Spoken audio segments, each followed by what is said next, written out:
ወንጌል መሳለም ምንድነው ትርጉሙ? ከተነበበ በኋላ እንሳለማለን። የምንሳለመው አንደኛው መሳለም ትምህርተ ፍቅር ነው። መሳለም ማለት ምን ማለት ነው? መሳም ማለት ነው። ስለዚህ ለምንድን ነው እንደዛ የምናደርገው ሲባል የፍቅር ምልክት ነው። ለምሳሌ መኃልየ ዘሰሎሞን ምዕራፍ 1 ላይ ስታነቡ ምን የሚል ቃል አለ? ይስመኒ በስመተ አፉሁ፣ በአፉ አሳሳም ይሳመኝ ትላለች ቤተክርስቲያን። ክርስቶስን ነው ትምህርተ ፍቅር ይላሉ አባቶቻችን። የፍቅር ምልክት ነው። ይሄንን ስናብራራ አንዲት እናት ልጅ ወልዳ የመጀመሪያ ልጇን የምትስምበት አፍና የመጨረሻ ልጇን የምትስምበት አፍ ስንት ነው? አንድ ነው።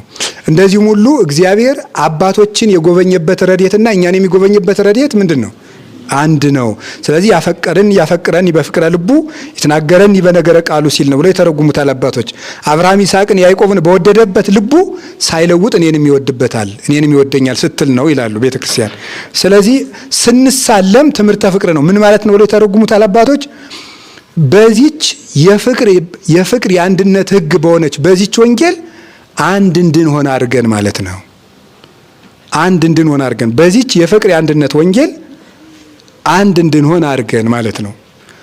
ሁለተኛው ትርጉሙ ደግሞ የተነገረው ቃል እውነት ነው ማለት ነው። የተነገረው ቃል እውነት ነው። ስለዚህ ስንሳለም ዝም ብለን ወንጌሉን መጻፍ ገበታውን መሳም ሳይሆን ምንድን ነው የምናደርገው? ነአምን በቃለ ወንጌል ከቅዱስ ብለን የምንሳለም። ቅዱስ በሆነው በወንጌል ቃልህ አምናለሁ ተብሎ ነው የምንሳለም። ነአምን በቃለ ወንጌል ከቅዱስ ብለን እንሳለማለን። ከዛ ወንጌል ምን ያህል ክቡር እንደሆነ የምታዩት ማለት ነው። አሁን እኮ ስብከት ስንሰብክ እዚህ ትምህርት ሲሰጥ እንትን አይደለም፣ ሪቶሪክ ወይም ንግግር አይደለም የሚቀርበው፣ አምልኮተ እግዚአብሔር ነው ወንጌል ራሱ ማለት ነው። በመካከላችን ተገኝቶ እንዲያስተምረን ቅዱስ ፈቃዱ ይሁን ማለት አምልኮ አይደለም፣ እግዚአብሔርን ማምለክ ነው። ቃል መረጃ መሰብሰብ አይደለም። እና ስንማር ራሱ መምህራን በሚያስተምሩበት ጊዜ ፍጹም ልቡናችን ተዘጋጅተን ነው መሄድ ያለብን። እና ምንድን ነው የሚለው? አሁን አያችሁ ስለ ወንጌል ጸልዩ አለ ዲያቆኑ። ቄሱ ደግሞ ቅዱስ ወንጌልን ሰምተን የበቃን አድርገን አለ። ከዛ ደግሞ ቀጥሎ ምን ይላል መሰላችሁ? ንፍቁ ቄስ ደግሞ ክቡር የሚሆን የወንጌል ቃል እንሰማው ዘንድ እንሳለመው ዘንድ በሱም ደስ ይለን ዘንድ ለዚህ የበቃን አደረግከን አምላካችን እግዚአብሔር ሆይ እናመሰግናለን። ዳግመኛም ክቡር የሚሆን የወንጌልን ቃል በልቡናችን ትጽፍ ዘንድ እንማልዳለን ይላል። ክቡር የሚሆን የወንጌልን ቃል እንሰማው ዘንድ እንሳለመው ዘንድ ለዚህ የበቃን ያደረግከን አምላካችን እግዚአብሔር እናመሰግናለን።